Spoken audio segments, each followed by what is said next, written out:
السلام علیکم ورحمۃ اللہ وبرکاتہ۔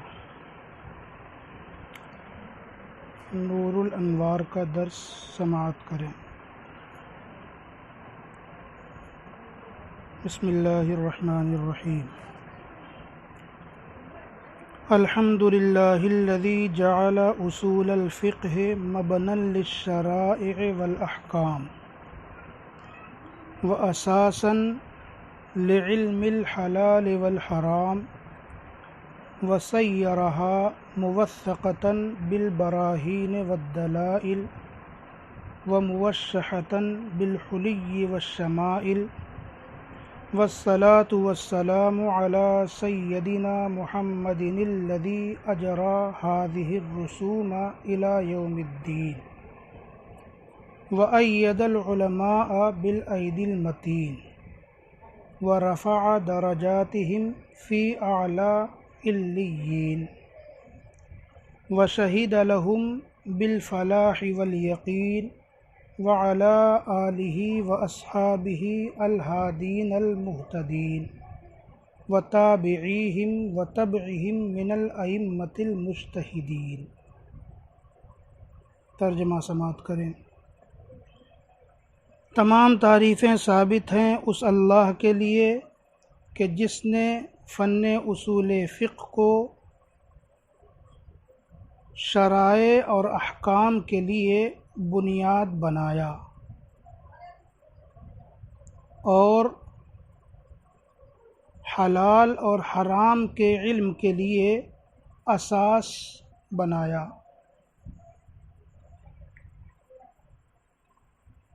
اور شرائع اور احکام کو براہین اور دلائل سے مستحکم کیا، وموشحة بالحلی والشمائل، اور عقلی اور نقلی دلیلوں سے آراستہ کیا۔ شرائع اور احکام کو براہین اور دلائل سے مستحکم کیا اور عقلی اور نقلی دلائل سے آراستہ کیا۔ درود اور سلام نازل ہو ہمارے سردار محمد صلی اللہ تعالی علیہ وسلم پر، جنہوں نے ان رسوم کو جاری کیا قیامت کے دن تک۔ ان رسوم کو یعنی شریعت کی رسموں کو جاری کیا قیامت تک کے لیے۔ وَأَيَّدَ الْعُلَمَاءَ بِالْأَيْدِي الْمَتِينِ، اور علماء کو قوت بخشی مضبوط تائید کے ذریعے۔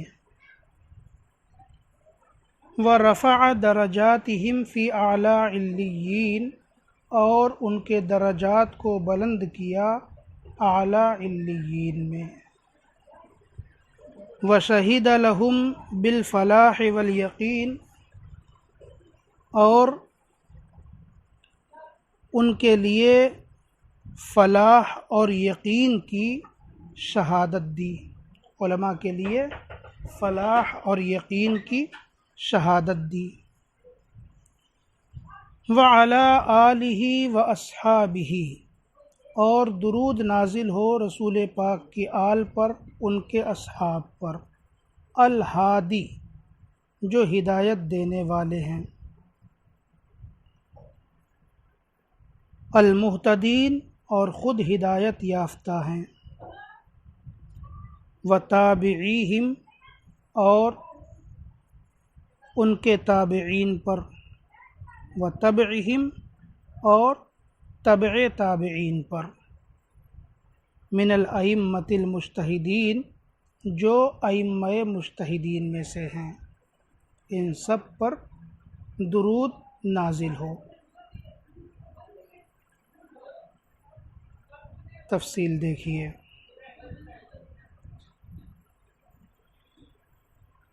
یہاں پر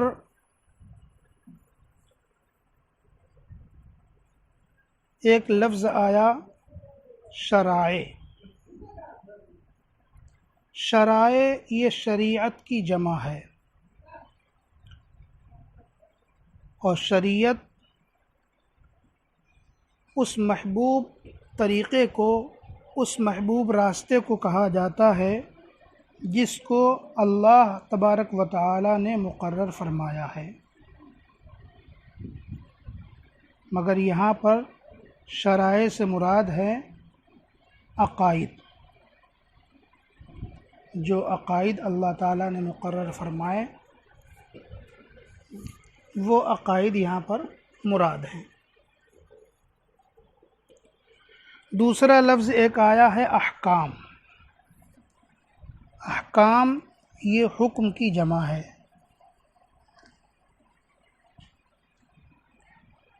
حکم سے مراد اللہ تعالیٰ کا وہ ارشاد جو بندوں کے افعال سے متعلق ہو.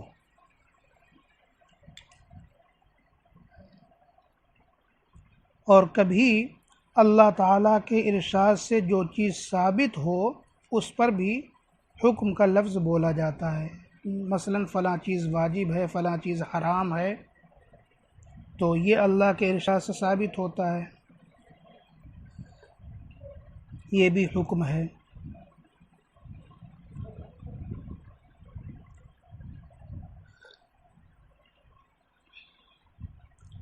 براہین کا ایک لفظ آیا. براہین یہ برہان کی جمع ہے. برہان کہتے ہیں ایسی دلیل کو جو یقینی مقدمات سے مرکب ہو. ایک لفظ آیا دلائل. دلائل یہ دلیل کی جمع ہے. دلیل کہتے ہیں اس معلوم تصدیقی کو جو مجہول تصدیقی تک پہنچا دے. ایک لفظ آیا موشحتاً.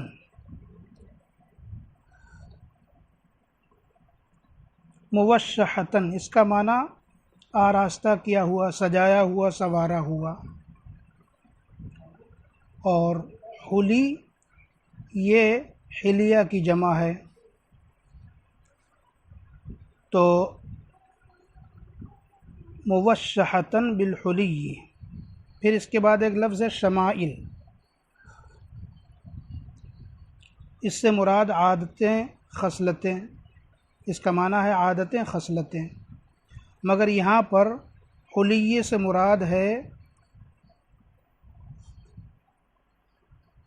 دلائل شرعیہ عقلیہ، اور شمائل سے مراد ہے دلائل شرعیہ نقلیہ.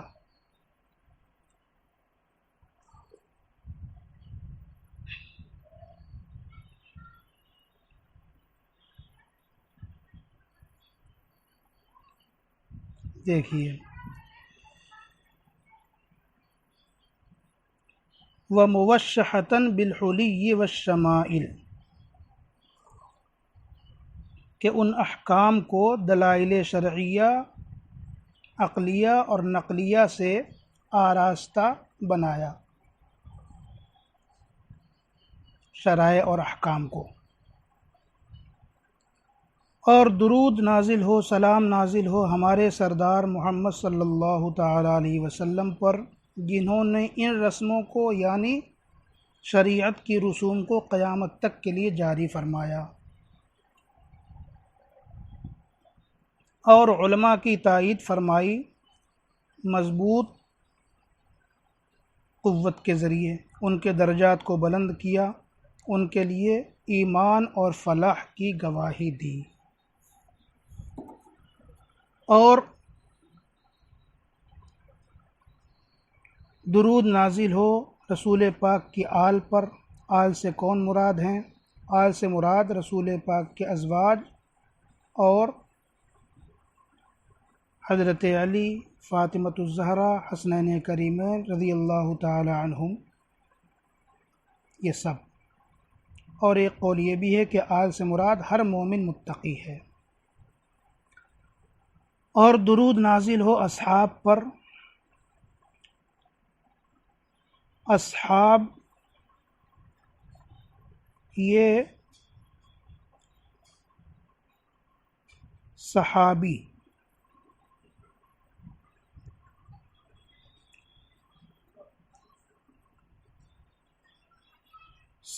کہتے ہیں اس مومن کو کہ جس نے رسول پاک صلی اللہ تعالی علیہ وسلم سے ایمان کی حالت میں ملاقات کی ہو اور ایمان ہی پر خاتمہ ہوا ہو، ان کو بولتے ہیں صحابی۔ اصحاب کا لفظ یہ صاحب کی جمع ہے،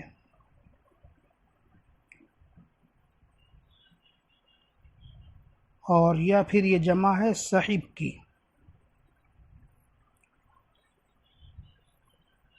بہرحال تو درود نازل ہو آپ کے اصحاب پر اور آپ کی آل پر۔ پھر اس کے بعد تابعین پر۔ تابعی کہتے ہیں اس مومن کو کہ جس نے ایمان کی حالت میں کسی صحابی سے ملاقات کی ہو، اور تابعی کہتے ہیں اس مومن کو کہ جس نے ایمان کی حالت میں کسی تابعی سے ملاقات کی ہو، ان کو بولتے ہیں تابعی۔ تو ان سب پر درود و سلام نازل ہو۔ اس کتاب کے جو نور الانوار جو شرح ہے اس کے مصنف ملا جیون، انہوں نے اس کی ابتدا کی ہے بسم اللہ سے اور الحمدللہ سے۔ ایک تو اس وجہ سے کہ قرآن پاک کی اتباع میں ایسا کیا انہوں نے، قرآن پاک بھی شروع ہے بسم اللہ سے اور الحمدللہ سے، اور حدیث پاک کی بھی اتباع میں، کہ حدیث پاک میں فرمایا کہ ہر عظیم الشان کام جس کی ابتدا بسم اللہ سے نہ کی جائے تو وہ ناقص اور ادھورا ہے۔ اسی طریقے سے ایک روایت الحمدللہ کے بارے میں بھی ہے کہ جس کی ابتدا الحمدللہ سے نہ کی جائے وہ ناقص اور ادھورا ہے۔ اس بنیاد پر مصنف نے بسم اللہ اور الحمدللہ کے ذریعے اپنی کتاب کی ابتدا کی۔